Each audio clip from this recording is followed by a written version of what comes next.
Maranata, irmãos, que a presença de Deus seja sentida na sua vida durante todo esse dia. Estamos dando sequência ao nosso estudo sobre passos para o reavivamento.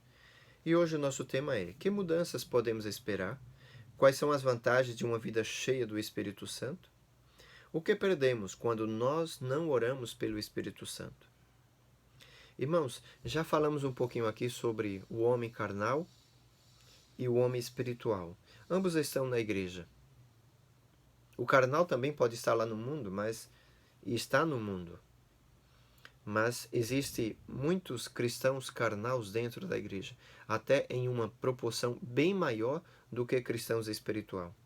E o homem carnal, irmãos, nesta situação ele não está salvo, nesta situação ele não ama com o amor com o amor que Deus nos ama.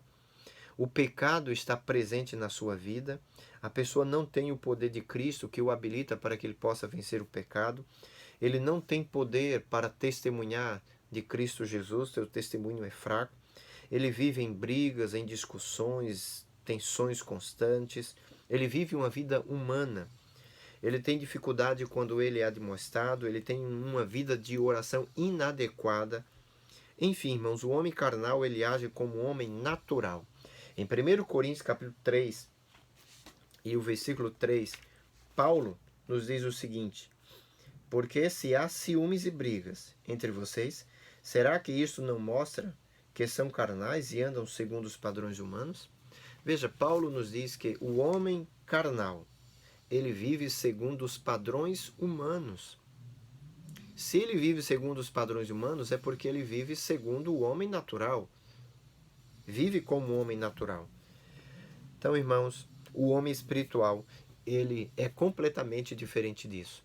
O homem espiritual, irmãos, como diz Efésios 3, 16 a 21, Paulo nos diz que o homem espiritual, ele usa aqui as expressões que o homem espiritual está cheio da plenitude de Deus. Como ele diz: peço a Deus, segundo a riqueza da sua glória, que conceda a vocês que sejam fortalecidos com poder mediante o seu Espírito, no íntimo de cada um. E assim pela fé que Cristo habite no coração de vocês, estando vocês enraizados e alicerçados em amor. Isto para que, com todos os santos, vocês possam compreender qual é a largura, o comprimento, a altura e a profundidade. E conhecer o amor de Cristo, que excede todo o entendimento, para que vocês fiquem cheios de toda a plenitude de Deus. Ora, aquele que é poderoso para fazer infinitamente mais do que tudo o que pedimos ou pensamos, conforme o seu poder que opera em nós, a ele seja a glória na igreja e em Cristo Jesus por todas as gerações, para todo sempre. Amém. Paulo nos diz que o homem espiritual é um homem que anda fortalecido com o poder do Espírito Santo. Ele é guiado pelo Espírito Santo.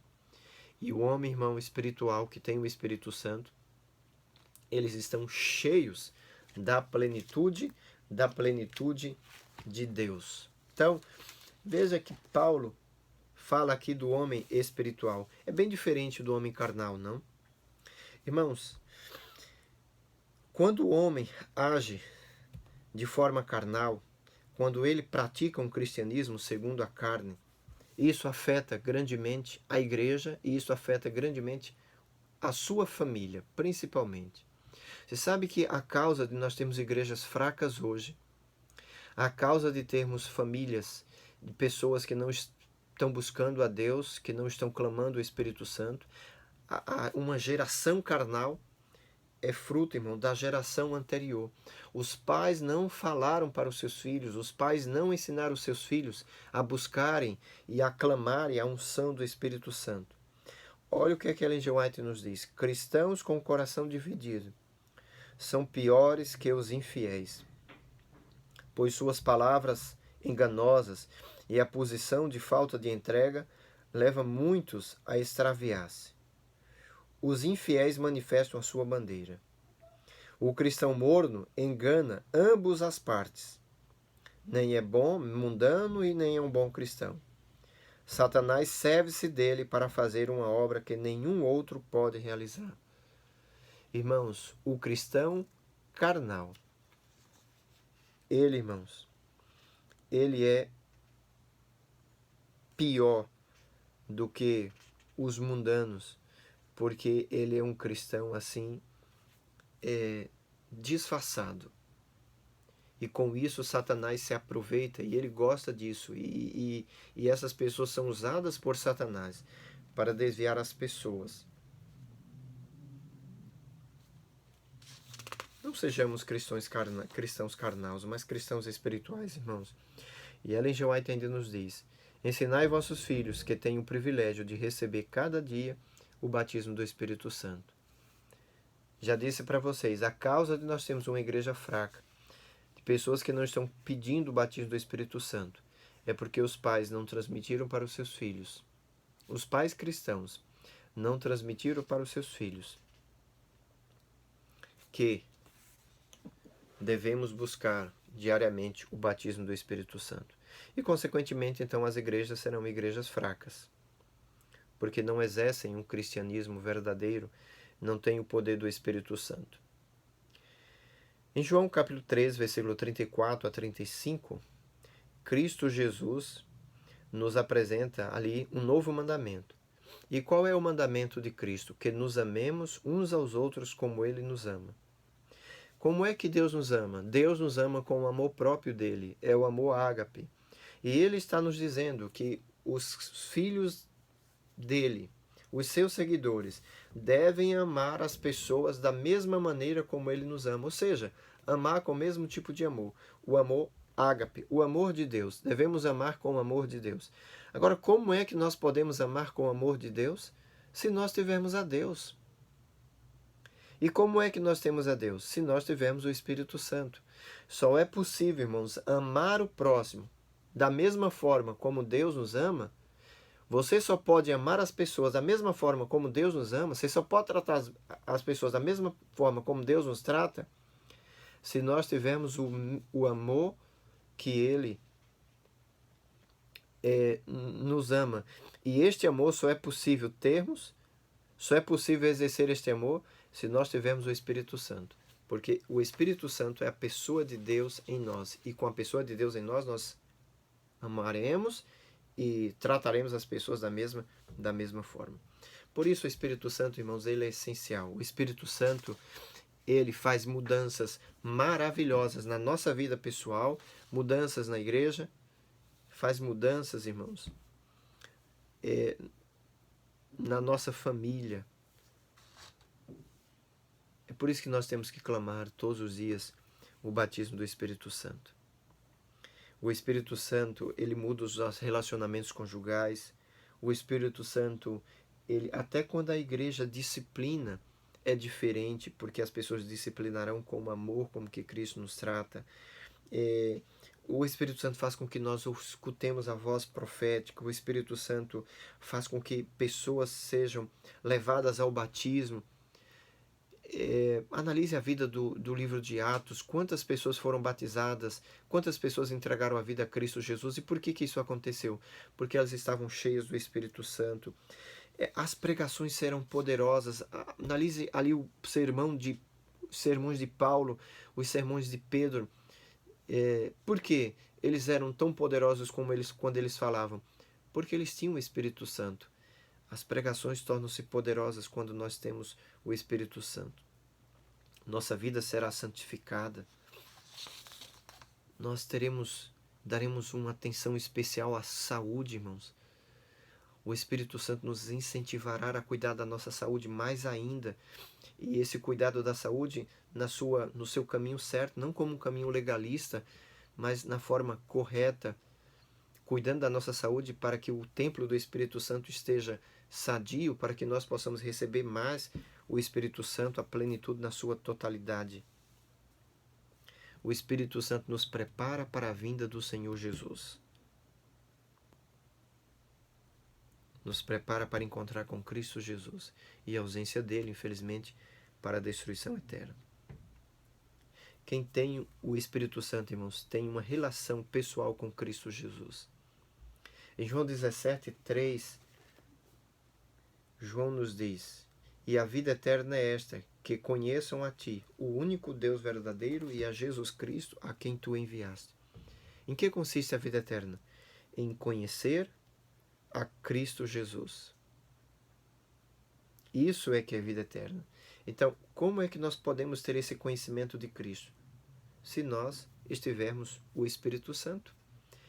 E como é que a gente tem o Espírito Santo? Se nós mantivermos comunhão com Deus.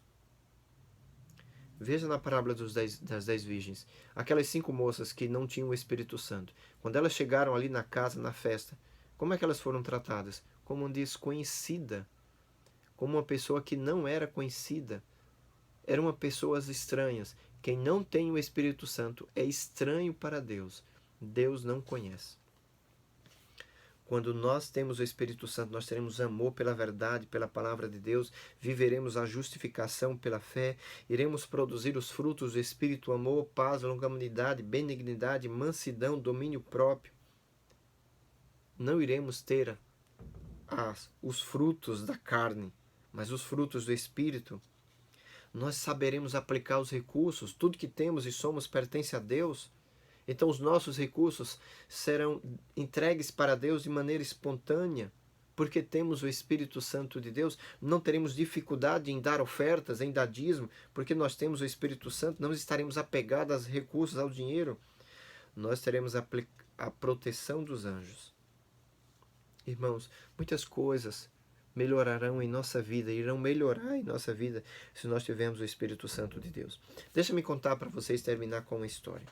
Está lá no livro que eu já mandei para alguns de vocês. Há muito tempo atrás, um piloto estava sobrevoando, então, fazendo o seu trajeto, que partia, então, de Tóquio ali e ia em direção a Londres, em um Boeing 707.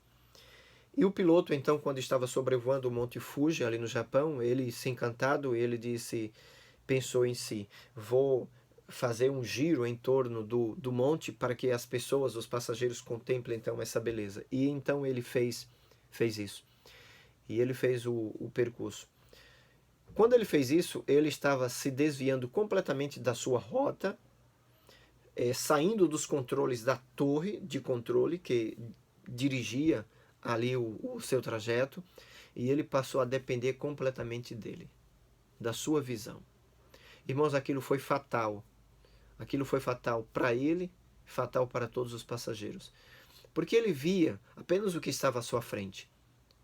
Mas ele não via que o Monte Fuji estava sendo abalado por rajadas poderosas de vento. E aquele avião não foi projetado para suportar aquela quantidade de rajada de vento, aquele poder de rajada de vento.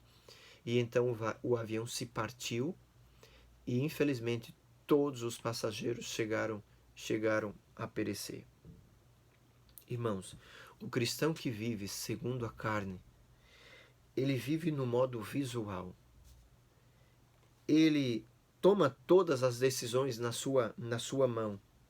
E apesar de suas boas ações e intenções, ele irá fracassar. Ele irá perecer, irmãos. Não temos que fugir da nossa rota. Deus nos deu uma direção.